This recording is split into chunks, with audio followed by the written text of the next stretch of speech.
Ata si opozit nuk përbojnë një rrezik për regjimin në Iran dhe sondazhet e tregojnë qartë që ata nuk janë faktor, nuk besoj se ne mund të jemi target. Sikur ishim me pas mbretin këtu, se mbreti i Iranit ka dalë pasarsi dhe ka bën një thirrje dhe ka thënë jam gati të kthehem dhe populariteti i tij në Iran është shumë herë më i madh se i këtyre. Pra ai unë pasi dëgjova, me thon drejtën, edhe nuk ishte shumë charmant, ishte edhe s'kisha rregulluar as dhëmbët as si.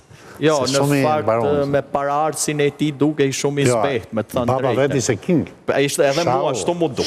Më i zbehtë. Ky ishte dalë kështu një. Nga mënyra se si Mossadi e ka penetruar Iranin, siç duket qartazi, kam përshtypjen që Mossadi duhet ta ketë gjetur tashmë kush do jetë pasardhësi. A ka gjetur Mossadi. A mund të shtojmë vetëm një diçka? Bëni bisedë, Aktualisht në Manz nuk është se ka luftëtar aktiv, domethënë duhet ta theksojmë këtë gjë. Edhe mesazhi direkt, ë? Jo, janë shënime që unë kam bërë. Dhe sigurisht që këta kanë qenë të akuzuar për provokime lufte, kanë qenë njerëz që...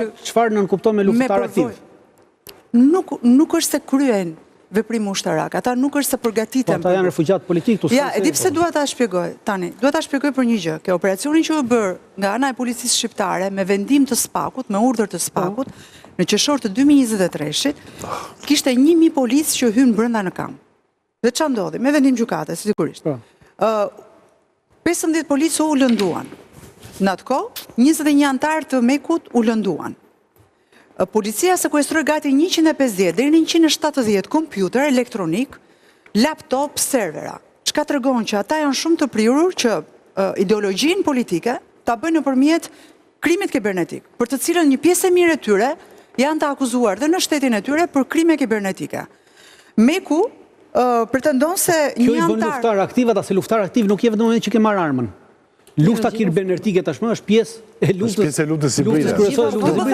Që edhe kontrolli që u bë. Dhe ka kohë që pjesa e luftës, lufta kibernetike quhet terrorizëm. Dakor, ja. Po dhe kjo aftësi ju hoq pas kontrollit. Besojnë në 3000 se ata përgatiten në mënyrë luftarake. Jo, ata janë 50 vjeç e kusur, s'kan çfarë përgatitur, se ata janë përgatitur, ata kanë 8 vjet eksperiencë luftës, kanë nevojë të përgatiten më. Ata mund të jenë instruktorë, mirë.